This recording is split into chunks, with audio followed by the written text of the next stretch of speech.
Sud Radio Média, l'invité du jour. L'invité du jour, c'est Olivier Dauvert. Bonjour Olivier, vous êtes journaliste, éditeur, spécialiste de la consommation. J'encourage tout le monde à aller sur votre site, le web Grande Conso. J'ai passé la soirée. Une mine d'informations sur la consommation. Avec beaucoup de vidéos. Vous travaillez aux côtés de Julien Courbet et ce soir, M6 propose un numéro inédit et très, très spécial puisque c'est un spécial élection. C'est la première fois qu'M6 propose un spécial élection. Pouvoir d'achat, salaire, retraite, ce qui vous attend.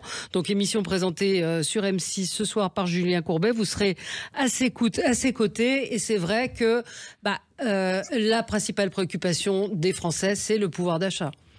Oui, ça se matérialise via deux chiffres. 7 Français sur 10, c'est pas facile à dire, considèrent que c'est leur première source d'inquiétude. Et le deuxième chiffre, c'est un tout petit peu moins, c'est 65% des Français disent que leur pouvoir d'achat, à leurs yeux, a baissé. Donc ça veut dire qu'on est inquiet sur le sujet en général du pouvoir d'achat et on est inquiet en particulier pour son pouvoir d'achat. Donc oui, c'est vraiment un sujet principal. C'est d'ailleurs pour ça que les réponses politiques dans le débat en ce moment tournent souvent autour du pouvoir d'achat, que ce soit les prix ou les salaires par exemple. Est-ce qu'il a baissé à cause des grands magasins qui ont voulu faire plus d'argent ou parce qu'il y a vraiment une pénurie de produits où on subit en fait des gens qui veulent faire de l'argent sur le dos des Français ?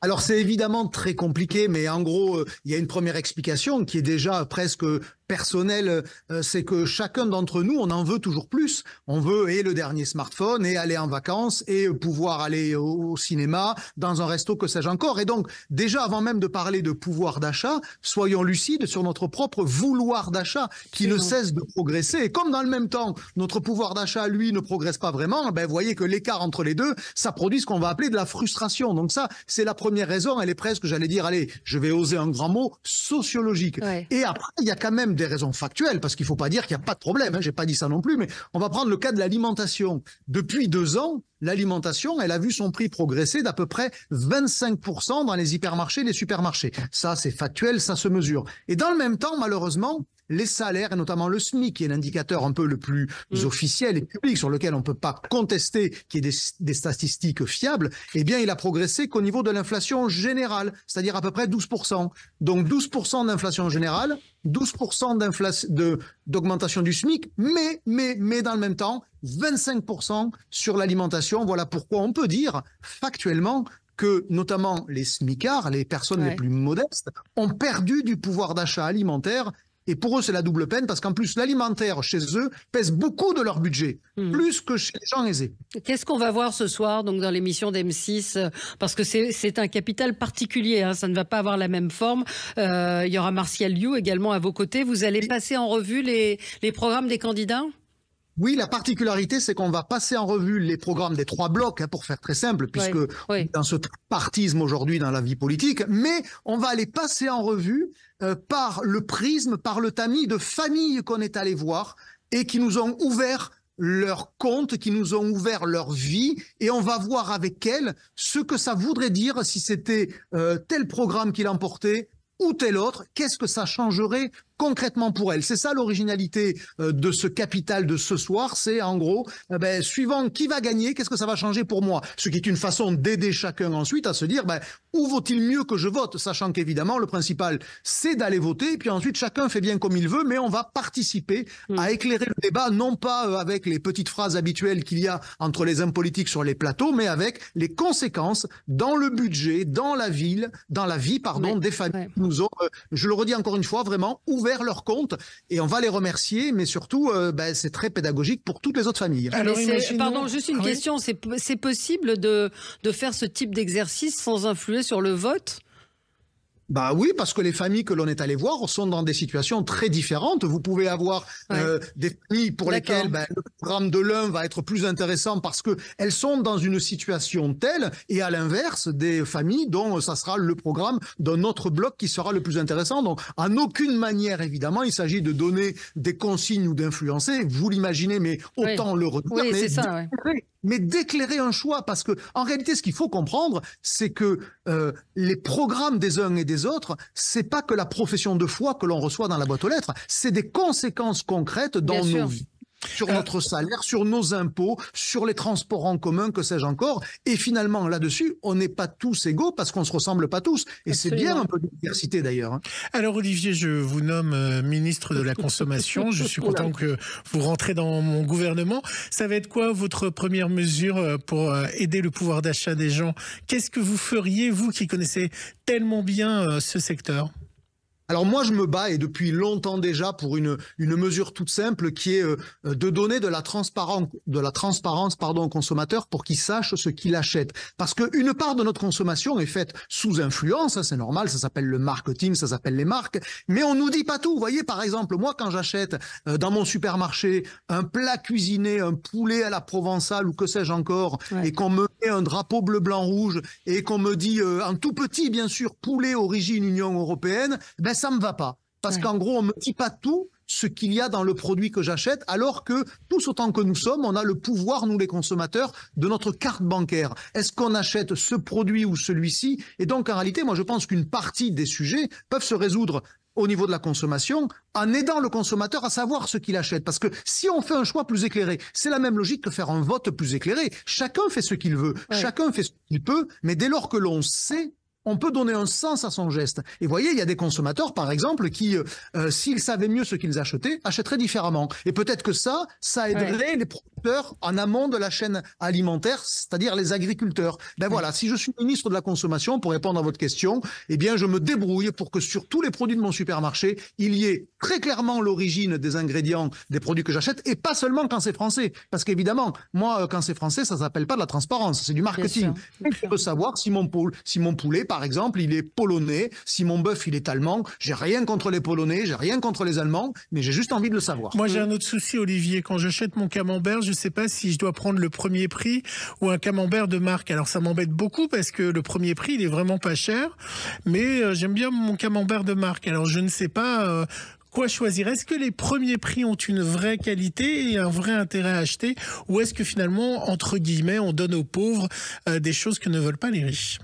Alors, ce qui est assez frappant, c'est que en ce moment, que vous parliez de la vie politique ou de la vie consumériste dans un supermarché, c'est le règne du tripartisme, donc les fameux trois blocs. Parce que dans la distribution, c'est la même chose. Vous avez les grandes marques d'un côté, vous avez les premiers prix à l'autre bout, c'est ce que vous évoquez, et vous avez entre les deux les marques de distributeurs. Et donc voilà, il y a trois blocs, et s'il faut donner une petite clé de compréhension à ce qui se passe, les premiers prix, sauf exception, on a vraiment ratiboisé jusque dans les cahiers des charges, jusque dans les recettes pour baisser le prix. En revanche, les marques de distributeurs... Voilà, c'est ce que j'allais vous dire. Quid des marques distributeurs, à pas confondre avec les premiers prix.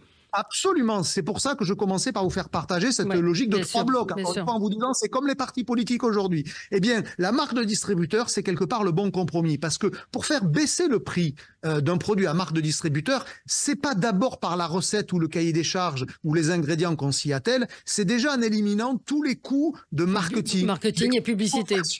Qui ne changent rien à la réalité de ce qu'il y a dans votre boîte de conserve. Alors, pour un enfant qui voudrait un paquet de biscuits avec une mascotte dessus et la grande marque, oui, ça change. Mais la nature du à l'intérieur, fondamentalement, elle ne va pas changer. Alors que dans le premier prix, et là je réponds concrètement à votre question, oui, ça peut changer. On aura des ingrédients moins nobles. Par exemple, une confiture premier prix, vous n'avez pas de sucre dedans. Vous avez ce qu'on appelle du sirop de glucose fructose. C'est moins pour la santé.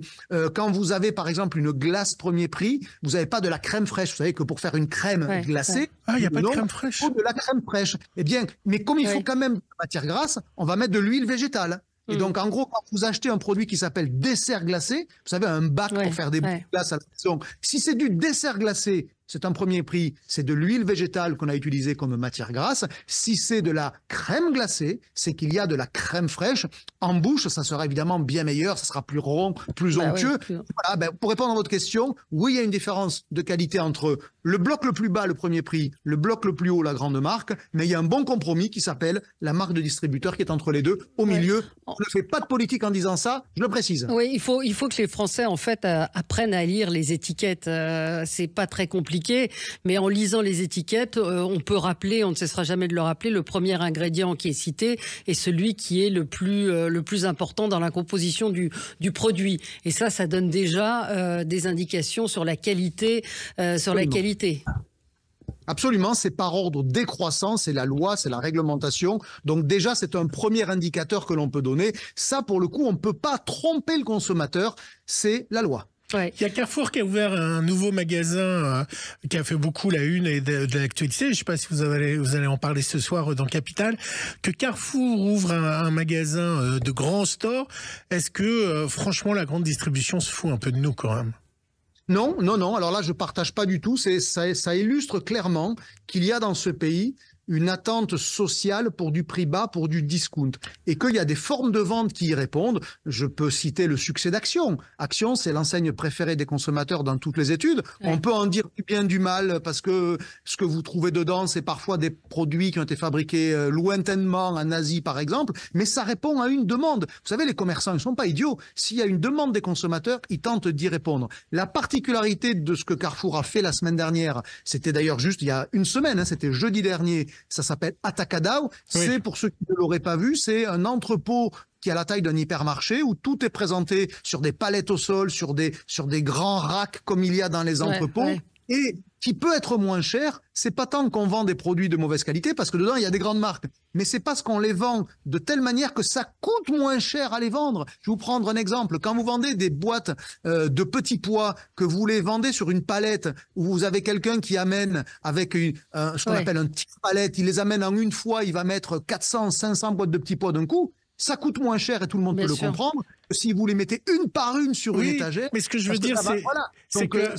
À ce moment-là, c'est pas la peine de changer le pouvoir d'achat puisqu'on adapte les magasins. Vous comprenez ce que je veux dire? On n'est pas dans quelque chose de vertueux. C'est-à-dire que dans 5 ans, quand on aura encore moins d'argent, on ouvrira des magasins, on vendra 20 kilos, on partira avec 20 kilos de riz. Enfin là, c'est déjà le cas, hein, c'est des sacs de 10 kilos. Vous comprenez? Mais, vous savez, c'est pas aussi simple que... Non, mais c'est pas aussi simple que de faire l'une ou l'autre, de choisir l'une ou l'autre des voies. Vous voyez, y compris dans le débat politique en ce moment, on manque singulièrement de nuances. En réalité, il faut apprendre à nuancer les choses. Donc, évidemment, il faut que d'un côté, il y ait des formes de vente qui permettent de vendre moins cher parce qu'elles coûtent moins cher et pas parce qu'on a rogné sur la qualité. Mais en même temps, pardonnez-moi, là aussi, c'est pas de la politique, mais il faut être capable de regarder, ben oui, il y a un sujet aussi de pouvoir d'achat, bien sûr, et il faut adresser les deux sujets. C'est pas incompatible du tout. Bien sûr.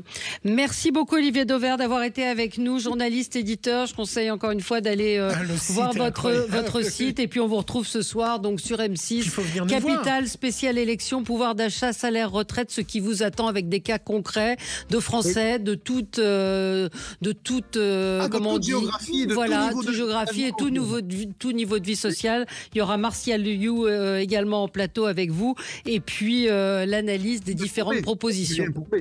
Pardon? Et Julien Courbet, évidemment, on embrasse très fort. Et évidemment, on embrasse très fort Julien Courbet. Merci à vous et nous, on se retrouve dans un instant. À tout de suite. Merci Olivier.